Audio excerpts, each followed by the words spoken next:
Like and subscribe and click the bell icon to get new video updates.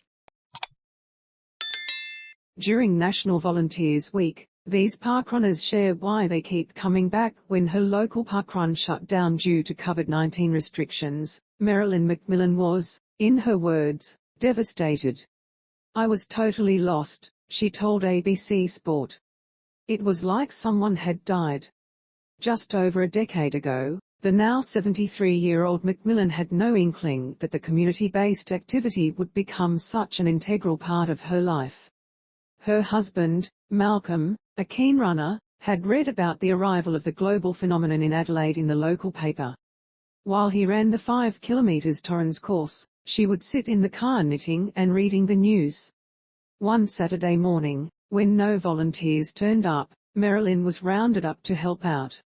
Now, the once reluctant volunteer is a veteran of no less than 412 parkruns, all the more remarkable because she has never walked or run the event. So what keeps her coming back? "You just come away feeling uplifted," she said. "And you feel appreciated. The participants are constantly saying thank you, and it gives them an anchor too, like when you've gone away on holidays and come back, they say, 'Oh, we've missed you.' I mean, it is lovely to get praise," she added. "But at the same time, you're not doing it for the praise. To me it is just something I do which benefits me. It makes you feel like you've got something to contribute, you don't feel so useless. I think it is good for your self-esteem, and your mental health is a big part of your physical health." When Parkrun first came to Adelaide, McMillan had been out of work for 10 years. She had previously worked in the office of an equipment testing company, but after a restructure that saw staff numbers reduced dramatically, McMillan found herself taking on more and more responsibilities. "I was always one of those people who just managed to get everything done," she said. "And then suddenly, I wasn't getting things done. It was all too much and physically I started to break down." McMillan, who was surviving on, no joke, 18 cups of coffee a day, eventually fell ill with pneumonia. One consequence of the pneumonia was that she could no longer stand the smell or taste of coffee. Then the excruciating headaches began. "My doctor sent me to the neurologist because he thought I had a brain tumor, but it was actually withdrawals from the coffee," she said. "And then I collapsed in the neurologist's rooms." What followed, according to McMillan, was a full mental breakdown. The neurologist sent her straight to hospital and into the care of a dedicated mental health team. With the help of an extremely good psychiatrist, among others, McMillan slowly began to recover, but she never returned to work. "The first 10 years after finishing work, I didn't make a lot of progress, because I sort of isolated myself, went into myself," she said. "So it took a bit to get back out there. I don't think that I fully started feeling good about myself until I started doing parkrun." They say that exercise is good for your mental health, but being a parkrun volunteer is as good as it gets. It is the best possible medication, you can bottle it.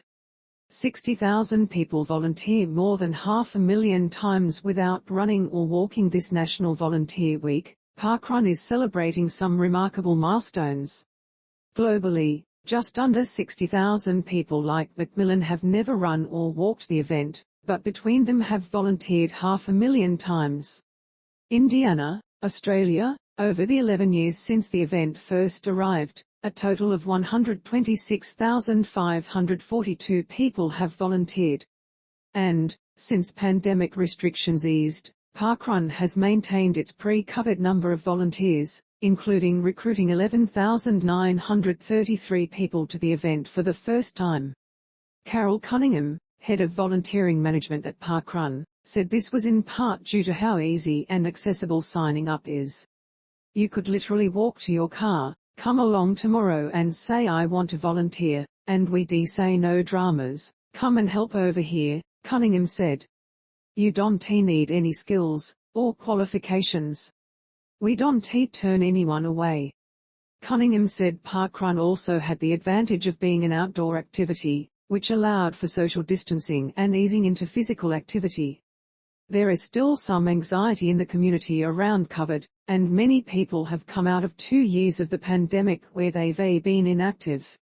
They haven't been around people, and volunteering offers them an opportunity to be out in the fresh air and do a bit of movement, she said. It helps people get back to where they were before COVID, reassures them, builds their confidence back up and gives them an alternative pathway to be out in their community. Volunteering a bit of an addiction, says Mosman. Local connection to community is what gets Robin Lindsay out of bed every Saturday morning to volunteer at the 7 a.m. Mosman Parkrun.